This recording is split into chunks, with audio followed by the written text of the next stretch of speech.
Neon Genesis Evangelion, a series that came out in 1995 and aired until 1996, had 26 episodes, and to this day, after 21 years later, it is still talked about. And it's really crazy when I realize that I am as old as this series. I was born in April 1995, and just to realize that this series came out around the exact same time I was born, it just blows my mind away how this series is still talked about to this very day, and how there is eventually going to be more anime content with, 4.44 coming out for, Eva.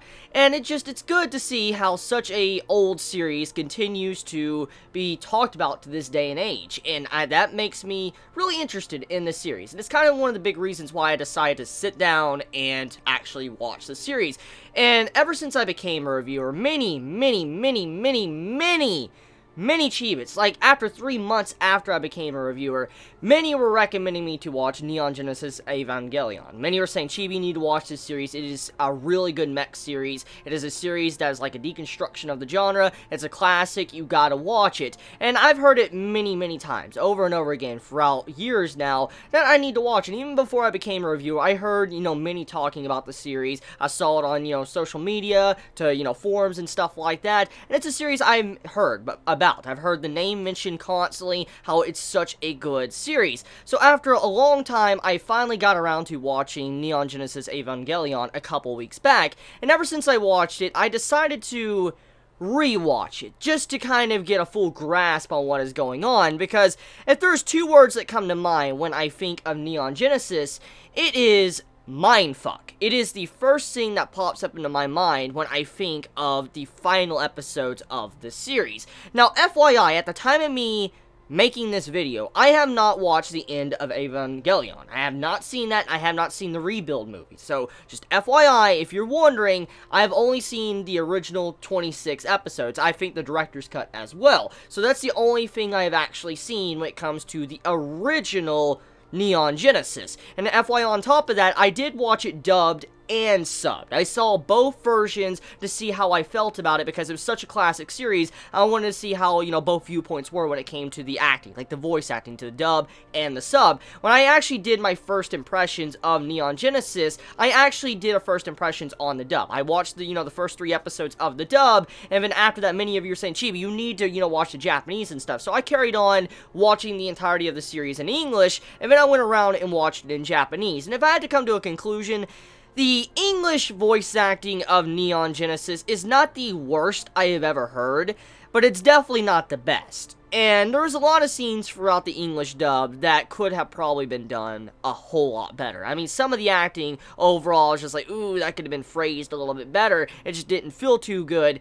And I mean, overall, at the end of the day, I think I preferred the actual Japanese, audio over, the English dub. That's my personal preference. But if you like the English dub, I don't think there's anything relatively wrong with it. I mean, the same message, and I think got really put across the exact same way. It just depends on your viewpoint and how you want to watch anime. Now that I've, kind of gave you the information on that, this is a series about mech, psychological, and religion. And it is a series that I could say, for its time, in 1995 it aired, it definitely was controversial, because I mean, anything that touches religion and stuff, especially in anime, it's something that has been done before, but the way it goes about it, it makes you wonder, is Neon Genesis Evangelion trying to poke at religion, or is it trying to do something else, like saying that, our character's on the side of religion or against it? And it makes me question throughout the entirety of the series what is really going on here with some of these themes. And Neon Genesis is a series that you really need to pay attention to for its themes, to the religious themes, to the psychological themes, and what's really going on with the characters underneath the outer exterior. And one of the big things about it is the religious themes. Throughout the entirety of this series, you can kind of key on, even if you don't pay attention that much, that there is a lot of religious themes, especially when it comes to Adam, to, God, to the crosses when the angels usually die, to, certain things when it comes to how people are made, how, God made humans in his own image, and also how humans continue to make things in their own image. I mean, there's a lot of different things throughout the series that reference religion. I mean, even to the Tree of Life diagram you see You can actually key in that there's a lot of religious themes throughout the series of Neon Genesis Evangelion. And it's something I really like to see in anime, and for its time, it is definitely something I would say would be rather controversial, because, I mean, you gotta remember, this series came out in 1995, you gotta realize that all the things that happened in this series definitely were way ahead for its time. I mean, when it comes to the animation, and also some of the themes that it tried to display, it was definitely ahead of some of the things that we saw a lot, probably in the mech genre in 1995, or even in the 90s in general. Now, I'm not gonna say that Neon Genesis Evangelion has beautiful animation. I mean, you could definitely see the age there, but that's not the big point. The big point is throughout the entirety of me watching the series twice, there is obviously a lot of budget cuts. For instance, trying to, cut corners to be able to kind of not work as hard on some of the animation throughout the series. And you can really notice it as you get further down the second half of the series. I mean, the first half of the series, you saw a couple scenes throughout the episodes that kind of looked like, whoa, what are they doing? Like, they have an entire still frame for, like, an entire minute or two. You're like, what the hell is going on here? But then, as you saw throughout the second half, it progressively got a little bit more noticeable. You're like, holy crap, what is going on here? But if there's one thing I can give Neon Genesis Evangelion for its animation, is definitely its fight scenes. Now, this is not a series I say that really should be focused on the fight scenes, because it's more of a series about characters, what's going on with them, and the psychological nature wrapping around all of them. And so I don't think it really is a series that you should focus too much on to the action scenes, but I do say, however, the animation of the action scenes were definitely amazing for its time. I mean, some of the stuff I saw throughout watching the series definitely holds up to this day and age. Some of the fights. I mean, it's not the best thing, but it definitely holds up, I would say, for this day and age with some of the fights I saw, with how the characters are moving in the fights. I mean, they may have cut corners, especially with having some scenes where the characters' mouths were just moving, and you didn't see a lot of movement going on with their bodies, or you would just see a character cover their mouth with, like, a book or something like Rei, you saw in one of the episodes, and, you hear her talking, but she has her mouth covered, so you see no animation on screen, or you just see it to where characters are just staring at each other, like, Shinji, he's sitting on the train, he's, like, just waiting, and you just don't see really nothing even going on. You don't see any animation, it's just two characters staring at each other, and so you can see obvious cuts in animation they tried to do throughout the series. But overall, though, when it came to the animation, I feel like they made it count, especially when they wanted to have a spectacular show of action scenes throughout the series. Now, besides that, the animation department, let's talk about the characters. And the characters are one of the big things about this series that really got me into Neon Genesis Evangelion, because, to be honest with you, just a quick saying, I'm not the biggest fan of the conclusion of the final two episodes of, Neon Genesis Evangelion. Now, FYI, like I said, I have not watched the end of Eva, and I have not watched the Rebuild movie, so obviously I need to watch those to kind of probably get a better understanding of the universe of Neon Genesis. But since this is a series disconnected from, End of Eva, since this came out on its own, it's like its own entity, for instance, it's the first 26 episodes, I decided to review this by itself, and then I will go off and, watch End of Eva, and then see for myself how it, stacks up to the final conclusion of Neon Genesis Evangelion, because as I know, and what I've heard throughout the years, is that the end of Eva is actually a redone ending. It's a completely redone ending, and it explains a whole lot more from what I understand, so it's definitely something that'll probably clarify a lot of my questions I have about the series' conclusion. But getting off of that for now, let's talk about the characters, or in general, Shinji. Now, Shinji is a character I've heard so much about before I even started the series. Honestly, I heard more about Shinji than I did even Neon Genesis Evangelion. I mean, I heard more about his character and how he's probably one of the most dislikable characters, how many people hate him because he is a whiny bitch. And the thing is, after watching this series, I can't really agree with everybody saying he's a shit character. I just can't. I cannot agree with anyone saying he is that type of character. Yes, he's annoying. Yes, he is whiny. Yes, he can be a little bitch. But he is not a bad character. You may dislike him, you may hate him as a person, but he is not a bad character. And let me explain why.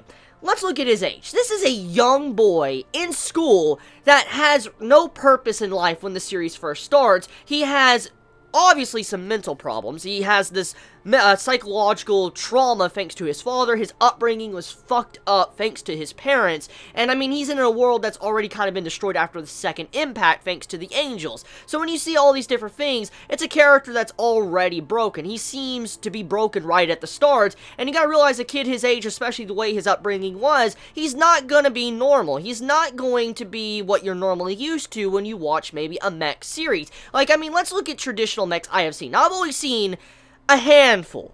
I've recently just now got into the mech genre, but I have seen quite a few. I mean, a good handful. And from what majority of the mech genre series I've seen, usually the main character is very outgoing. They're a type of character that wants to be a hero. They're someone that really wants to dive in there, risk their life, they don't give a shit, and they just want to save everyone because they're the good guy, they're the hero, or they just, you know, do something like that. And Shinji is the complete opposite of that. He's a character that runs away constantly, and it fits his character for his age and his upbringing, because let's throw this into perspective. Let's just say Neon Genesis Evangelion was real, like this was real life, and you, one day, you were in school and all that, you have a fucked up childhood, you don't have a father that really cares about you, you have like no purpose in life, and I mean, everybody thinks you're kind of useless or you have no purpose at all. I mean, you're just gonna feel very upset, and when someone finally comes up to you and is like, hey, you need to save the entire world, you need to protect all of humanity, you're the only one that can do it, and just throws you in there, and your father brings you here just because he needs to use you for this point right now because you're just useful right now, and if you don't do it, well, get the fuck out of here. That's gonna just fuck with your mind right there. So Shinji's character, I understand why he acts the way he does. Why he runs away, why he lashes out the way he does, is because he doesn't have the proper upbringing like a normal child would. And even a normal child would not be able to do things you see in anime. I mean, that's just the realistic outlook on the series. Because, I mean, even if it wasn't Shinji, a normal kid, depending if you're fucked up in the mind, like, you have to be really fucked up in the mind to, you know, act like some of the main characters you would see actually in anime, because, I mean, majority of the people would probably want to run away. They wouldn't want to do that. They wouldn't want to risk their lives for people they don't really care about, or people they really have no attachment to, let alone if, you know, they've already been kind of just shunned by society already, or people don't really want to hang out with you, or you don't have any connection to friends or anything, your personality's like that, you don't want to probably do that. So, when you think about it like this,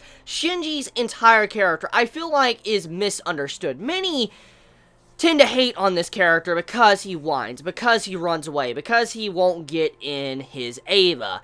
But in reality, I think that he is a good character because of this, because he is very realistic. And to do a little bit of a comparison, I know Eva came first, but this character, Eva, reminds me a lot of what I saw in ReZero. For instance, one of the big reasons why I liked ReZero from 2016 this year was because of Subaru's character and how he was very flawed. He was a flawed individual that really showed that the normal type of character that you would see in these type of series would not work. And that's exactly how Shinji is. He's a character that is completely different from the normal protagonist of a mech, but also he is very flawed. He is not a normal character. He's a flawed character that is like a true human being. And it makes a lot of sense when you really think about the themes of the series, too, of how, like, you know, God made man in his own image, and how man makes things in their own image and all that. And you see this stuff right here with how Shinji, he acts like a real human being. He doesn't act like, you know, a regular protagonist. He acts like how a person his age would act if they were thrown into this situation.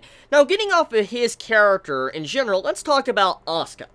Asuka as a character, she is the complete opposite of Shinji. And to be honest with you, her character actually fits a lot of protagonist-type roles. I mean, Asuka's character, even though she's a little bit annoying and all that, and with kind of how her personality is done, she is a character that definitely could possibly be a good protagonist, depending on the direction of her character. And I do love Asuka's direction of her character, especially the way she got just ripped apart towards the end. But, I mean, she's the complete opposite of him. As I said, Shinji's the type of character that is very flawed. He wants to run away because he just doesn't have any purpose at all. He's like, fuck this shit. And Asuka is a type of character that needs people to praise her. She needs to be number one. She kind of, you could say she kind of has a slight god complex in a way, because she thinks she's kind of better and she needs to be praised. And if, you know, she's not getting praised, or people don't really think she's all that and someone's better than her, she feels like her self-worth is pretty much zero. And she falls into a point to where she doesn't have any purpose, and she kind of turns into what you would see from Shinji earlier on in the series. So Asuka is like the absolute opposite of Shinji's character throughout the series, of how she's outgoing, she speaks her mind constantly, and she just says what she wants to say, but also she feels like she's better and she wants to be in the Eva, while Shinji is a type of character that really doesn't want to be in it, and he also just doesn't want nothing to do with this, but he does it because he is told to, even though he doesn't give a shit about it. So when you see these two characters, it's like they're the opposites, the way they complement each other throughout the journey of Neon Genesis Evangelion. So, off of her character, let's talk about Rei. Now, Rei is a character, she is a character I have seen constantly. I have seen her character constantly throughout my journey of watching different anime and reading manga. She is the type of character that is emotionless. She has no emotions, and she just seems to be one of those type doll-like characters. And when you really think about it like that, I don't necessarily say she is a bad character, but I might believe that she could possibly be one of the first characters like her, maybe even the first, since this is from the 1990s, like, you know, Neon Genesis Evangelion came out that long ago. There is a very likely possibility, since the popularity of this series, to her character and all that, maybe Rei could be one of the first very few characters like her that acted very emotionless and had, like, no emotions at all throughout the journey of the series. Maybe she's one of the first, but overall her character, I do say she's a good character, but she's not personally one of my favorites because of the personality. I've never been a big fan of those type of characters. I mean, she has her purpose throughout the series, the story and all that, and driving certain characters, for instance, like Shinji, but overall, I'm personally not the biggest fan of her character. It doesn't make her a bad character, I'm just personally not the biggest fan. Now, besides that, the overall plot or story of Neon Genesis, it is a simple plot at first, but then it becomes very complicated, especially towards the later half of the series. So to get, like, into the simpler terms, it's about our characters, our three main characters, Rei, Asuka, and Shinji, getting in mechs called Evangelions, which are tasked to take out the angels. And these angels that come about are trying to get to Adam, which is the original angel, and when they finally get to him, supposedly the third impact will happen and all of humanity will die. And the second impact was when an angel exploded and you saw the entirety of Antarctica just completely get obliterated, and it raised the water levels, pretty much global warming, and everything was completely fucked. And so you see a lot of different scenes throughout the episodes to where you see like cities underwater completely, like these old ancient cities just completely underwater thanks to the second impact. And so Shinji and his crew are tasked with making sure the third impact never happens to end the entire world. And so that's kind of like the main point of the series, but as it carries on, it becomes a little bit more complicated, especially with its religious themes. I mean, to Adam, to, you know, what the angels really are, to, you know, Shinji's type of character and what role he plays with the Evas, and how he merged with his Eva, the human soul, to, you know, what, you know, Gendo's really trying to do, you know, Shinji's father. I mean, there's just a lot of things throughout the journey of the series that get a little bit complicated towards the end, and that's kind of one of the big things I have about the series that I wasn't a big fan of, because the final two episodes of the series is, how can I say, not my favorite conclusion. Now, don't get me wrong, I like Neon Genesis Eva. I love this series. It is a fucking fantastic journey. I loved this series. I do not regret watching this series. And since I do know that the end of Evangelion did have its ending redone, I know for a fact I'm going to love that. I know for a fact I will, especially with how many talk about this series, how the movies are being made. I know I'm probably going to love that movie. I know I'm going to love this series even more after I watch it. But talking about the original Neon Genesis here, the actual original ending, I'm not the biggest fan of it. I'm really not. I know what they were trying to do, especially towards the end, from what I can kind of understand. They were trying to just show the inner minds of all the characters, kind of break them down, let us see their thoughts, to their memories, to their just past experiences, all these different little things throughout their journey, throughout the series. We get all these different clarifications throughout the last two episodes, and it's also Shinji coming to terms with what he really wants to do. And overall, I do say that the ending was very left open. I mean, not a whole lot was really concluded or answered with the finale of the original series, which hopefully the end of Evangelion does answer, which I'm willing to bet does, since many love this series. So, overall, I'm a little bit disappointed with the final two episodes. It just really left me like, what? And I rewatched the series to try to get a better understanding, but even then, after rewatching it 2 times, I'm still like, I'm still kind of like, I kind of know, but I don't have the full picture on the entirety of what it means. So, yeah, I mean, overall, I say Neon Genesis was a series that I'm glad I watched and sat down to finally give a shot, because, I mean, many of you have been asking me for a very long time to watch this series, and, you know, me to let you all know my thoughts, how I feel about it, and since I'm someone that's relatively new to the mech genre, I guess there's no better way to really start getting used to this genre by, you know, watching Neon Genesis. And so, I am proud and happy to say I have finished the series. I have watched the original, and I can start, you know, End of Eva, and then I can go into the rebuild movies. I'm really excited to finally do that. So, yeah, I mean, overall, it was a good series. I mean, it was definitely something that I would like to see more of, which I'm definitely going to go watch the movies once I'm done with, you know, uploading my what I will watch for, you know, Winter of Anime 2017, and also this video. I'm definitely going to go watch End of Eva. Because I've been kind of, you know, stalling that movie of watching it because of just how much of a mindfuck this series was, and I wanted to rewatch it again, just to kind of get a full understanding and see my true consensus on how I felt about this series. So yeah, one last thing to talk about though, let's talk about the soundtrack, or the songs, because I know many are going to ask me about it, especially when it comes to the opening song, ending song, and the, you know, OST. The opening song is definitely catchy, and it's a good opening song. Don't get me wrong. It's a very good opening song, and it has some very good music. Like, it has a good, catchy song. But it is not one of my personal favorites. It's not my personal taste and say it's my favorite of all time, but it's definitely a good song. Ending song is good, but I still prefer the opening song. The soundtrack overall, there was maybe like 2, maybe 3 songs throughout the entirety of the soundtrack besides, you know, the opening and ending that I really kind of cared to notice and really cared about. So, one of the big things about, you know, the soundtrack is it wasn't as spectacular as I thought it was going to be, especially for, you know, the sound effects. But, I mean, overall, though, it was fine, in my personal opinion. I mean, the music definitely worked in some of the scenes and all that, but, I mean, overall, that's not one of my big things or concerns with, you know, watching a series. It's mainly the story and the characters. And since this is more of a character-driven story, I could look past the music and stuff, because that's not really what I cared about when I first started. I wanted just to see the story and, like, why many really think this series is just an amazing series and is such a good classic. So, yeah. With that, I think I'm going to conclude my thoughts on the series of Neon Genesis. Like I said, I'm going to go out of my way to go watch End of Eva. I will watch it. I will watch the rebuild movies and all that, because, I mean, I want to see exactly how the ending was rewritten. I know the End of Eva gives more clarification or rewrites the ending in some way or something, so I want to see exactly how that was done, because I just wasn't the biggest fan of the conclusion of this series. So yeah, overall, tell me your thoughts in the comments below. How do you all feel in the comments below? I love you all so much. Please be safe. Chibi out.